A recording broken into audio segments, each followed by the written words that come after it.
இஸ்ரேலிய பிரதமர் பெஞ்சமின் நெத்தன்யாகு கொல்லப்பட்டு விட்டதான ஒரு பரபரப்பு செய்தியே நேற்று மாலை முதல் பரவலாக வெளிவந்து கொண்டிருந்தது.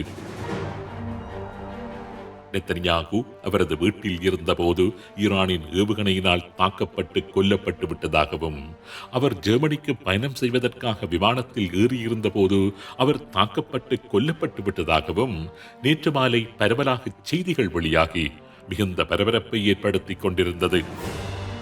இஸ்ரேலிய பிரதமர் பெஞ்சமின் நெத்தன்யாகுவின் இல்லம் ஜெருசலேமில் உள்ள ரஹாவியா என்ற இடத்தில் இருக்கின்றது. நெத்தன்யாகு பற்றிய செய்தி வெளிவந்ததும் உடனடியாக நெத்தன்யாகுவின் வதிவிடம் இருக்கின்ற இடத்திற்கு விஜயம் மேற்கொண்ட எங்களது செய்தியாளர் அங்கு ஏதாவது ஏவுகணை தாக்குதல் நடைபெற்றிருக்கின்றதா என்று விசாரித்தார். நான் நிற்கிற இந்த தெருவில் இப்போ எனக்கு இருக்கு, நீங்கள் பார்க்குறீங்களா அந்த ஃப்ளாக், இதுதான் வந்து பிரசிடென்ட்டினுடைய ஆஃபீஸ். அதுக்கப்புறம் தான் வந்து பிரைம் மினிஸ்டர் நெத்தன்யாகுடைய ஆஃபீஸ். இன்றைக்கு ஈரான் நடத்தின தாக்குதலில் இந்த பகுதியில் எதுவுமே பாதிக்கப்படலை. இது எல்லாமே எந்த சேதமும் இல்லாமல் நார்மலாக இருக்குது. ஜெருசலேமுடைய முக்கியமான இந்த சிட்டிக்குள்ளே எந்த விதமான தாக்குதலும் இன்றைக்கி நடக்கல. இந்த ஸ்ட்ரீட்டில் வந்து பிரைம் மினிஸ்டர் நெத்தன்யாகுடைய ஆஃபீஸ் வந்து இருக்குது. இந்த ஸ்ட்ரீட்டில் இருக்குது. இங்கே வந்து எந்த விதமான தாக்குதலும் நடக்கலை. நீங்கள் பார்க்குறீங்க அவ்வளோ அமைதியாக இருக்குது. நீங்கள் பார்க்குறீங்க பிரைம் மினிஸ்டர் ஆஃபீஸ் வந்து இங்கே லெஃப்ட் சைடில். இப்போ நம்ம அந்த பக்கம் பார்த்தது வந்து பிரசிடென்ட்டினுடைய ஆஃபீஸ். ரெண்டு பிரைம் மினிஸ்டர் ஆஃபீஸில் வந்து இங்கேயும் ஒரு பாட்டு இருக்குது, அந்த பக்கம் ஒரு பாட்டு இருக்குது. சரிங்களா? இப்போ பிரைம் மினிஸ்டருக்கு எதிரான ஆர்ப்பாட்டம்லாம் நடக்கும் இல்லையா, அதெல்லாமே நான் முதல்ல காமிச்ச அந்த இடத்துல நடக்கும். இந்த பகுதிகள் எல்லாமே இன்றைக்கி காமாக இருக்குது. அதனைத் தொடர்ந்து கடந்த ஞாயிற்றுக்கிழமை இஸ்ரேல் மீது ஈரான் ஏவியிருந்த ஏவுகணை ஒன்று வீழ்ந்து வெடித்து பலத்த சேதத்தை ஏற்படுத்தியிருந்த ஜெருசலேம் பகுதியில் உள்ள பெய்ட் ஷெமேஷ் என்ற இடத்திற்கும் எமது நிருபர் விஜயம் ஒன்றை மேற்கொண்டு அந்த அழிவின் காட்சிகளையும் பதிவு செய்திருந்தார். இன்னைக்கு நம்ம போயிட்டு இருக்க இடம் எது அப்படின்னு பார்த்தீங்கன்னா பெய்ட் ஷெமேஷ். ஏன்னா நேற்றுக்கு முன்தினம் ஈரான் நடத்தின மிசைல் தாக்குதலில் 9 பேர் கொல்லப்பட்டார்கள். அங்கே தான் இப்போ நான் போயிட்டுருக்கோம். உங்களுக்கு அந்த இடத்த போய் நான் உங்களுக்கு காமிக்கிறேன். ஏன்னா 2025 ஜூனில் இதே இடம் தான் வந்து பாதிக்கப்பட்டது. 12 days வார் ஈரானோடு இஸ்ரேல் நடந்த.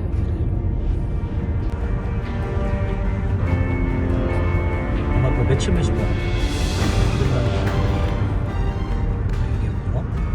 மறுபடியும் காமிக்கிறேன்.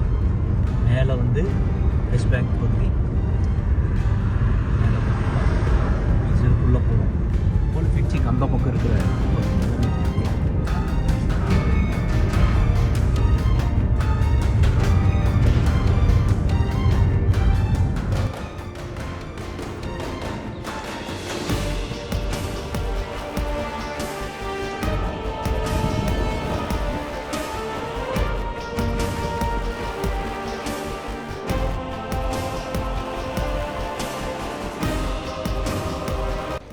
you can see the damages now.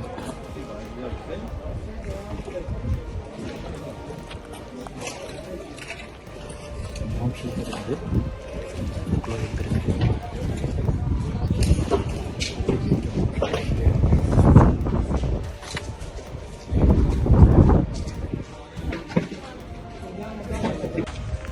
the bomb shelter is here now.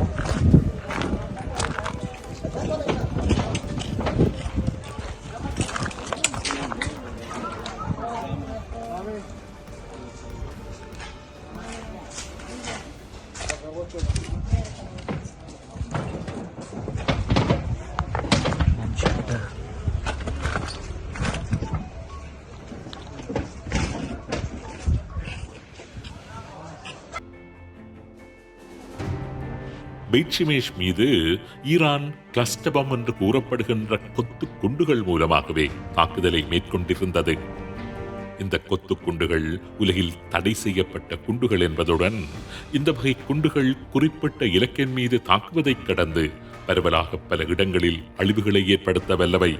வீசப்படுகின்ற இடங்களில் பாரிய அழிவுகளை ஏற்படுத்தும் நோக்கத்தில் தான் இந்த வகை குண்டுகள் பாவிக்கப்படுவது வழக்கம். கொத்து குண்டுகள் பற்றியும் அது அங்கு விளைவித்த தாக்கங்கள் பற்றியும் களத்தில் இருந்து எமது செய்தியாளர் கூறுவதை கேளுங்கள். இந்த பெத்ஷெமேஷில் ஈரான் நடத்தின ஏவுகணை தாக்குதலில் சேதமடைந்த பகுதியில் தான் இருக்கேன். இப்போ நீங்கள் எனக்கு பின்னாடி பார்க்குற இந்த வீடுகள்லாம் வந்து வீடு ஓடுகள்லாம் சேதமடைஞ்சிருக்கு இல்லையா? நான் உங்களுக்கு எக்ஸ்பிளைன் பண்ணுறேன். எப்படின்னா மிசைல் வந்து ஹிட் பண்ண இடம் வந்து இங்கே இல்லை, ஹிட் பண்ண இடம் வந்து மேலே இருக்குது. அப்போது இந்த தடவை ஈரான் வந்து யூஸ் பண்ண அந்த ஏவுகணையுடைய வார்ஹெட் வந்து அந்த முன்னாடி இருக்கும் இல்லையா, அது வந்து பார்த்தீங்கன்னா கிளஸ்டர் அப்படிம்பாங்க. அதாவது கொத்து குண்டுகள் அப்படின்னு நம்ம கேள்விப்பட்டிருக்கோம் இல்லையா, அந்த மாதிரி கிளஸ்டர் ஹெட் உள்ள மிசைலை தான் வந்து இப்போ ஈரான் ஏவிருக்கு. அப்போ இதனுடைய அடையாளம் தான் வந்து நீங்கள் பார்க்குறீங்க. எப்படின்னா நார்மல் மிசைல் ஹிட் பண்ணும் பொழுது அந்த இடத்துல ஒரு பெரிய கிராட்டர், பெரிய குழி உண்டாகும், அது வந்து வெடிச்சு சதுரும். ஆனால் இது பார்த்தீங்கன்னா நீங்கள் மிசைல் வர வர வர வர அது அப்படியே வந்து பிரியும். நீங்கள் இப்போ இந்த கொஞ்சம் வீடியோஸ்லாம் பார்த்துருக்கலாம். அப்படியே வந்து இது பார்த்தீங்கன்னா 8 அல்லது 12 சின்ன சின்ன மிசைல்ஸ் மாதிரி அப்படியே வெடிச்சு சதுரும். சேதம் அதிகமாக இருக்கும். அதுதான் வந்து ஈரான் வந்து இந்த பகுதியில் யூஸ் பண்ணது. இப்போ நான் காமிக்கிறேன். எனக்கு பின்னாடி இருக்கிற வீடுகளுடைய அந்த ஓடுகள்லாம் பார்த்துக்கோங்க. அதே போல் மேலே போக போக போக நான் காமிக்கிறேன். அங்கே உள்ள ஒரு ஹவுஸ் ஓனருடைய ஒரு சின்ன இன்டர்வியூ நான் எடுத்துருக்கேன். சரியா, நீங்கள் பார்க்குறீங்க. அந்தளவுக்கு வந்து ஒரு பெரிய டேமேஜ் வந்து இங்கே இருக்கிறத நம்ம பார்க்குறோம். இது வரைக்கும் நீங்கள் பார்க்காத ஒரு விஷயம். இங்கே எல்லாமே போலீஸ் எல்லாமே இங்கே இருக்கிற செக்யூரிட்டிகள்லாம் இருக்கிறத நம்ம பார்க்குறோம். வீடுங்கள்லாம் நிறைய பேர் வெக்கேட் பண்ணிகிட்டு இருக்காங்க. அப்போது அட்டாக் நடந்தது மேலே, ஆனால் வெடிச்சு சார்ந்தது பார்க்கும். சரி, எல்லாமே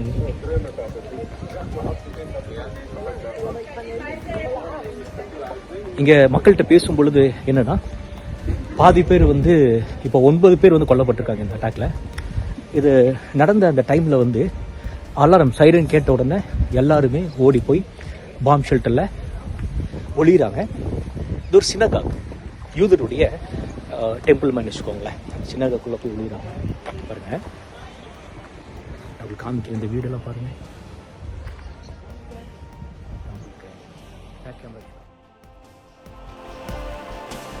இந்த இடத்தில் யுத்தம் ஆரம்பமான முதல் நாளில் தெற்கு ஈரானின் மினாப் என்ற இடத்திலுள்ள ஒரு பாடசாலை மீது மேற்கொள்ளப்பட்ட தாக்குதல் பற்றியும் கூறியாக வேண்டும்.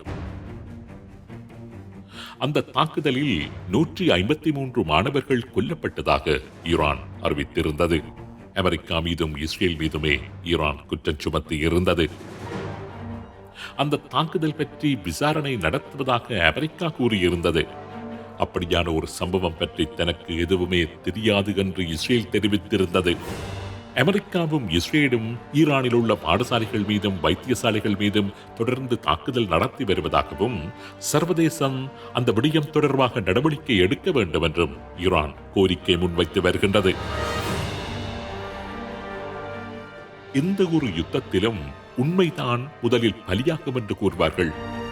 அந்த உண்மையுடன் சேர்த்து முதலாவதாகவும் அதிகமாகவும் யுத்தத்திற்கு பலியாவது அப்பாவி பொதுமக்கள் என்பதுதான் எனது வாழ்நாளில் நான் நேரில் கண்ட உண்மை.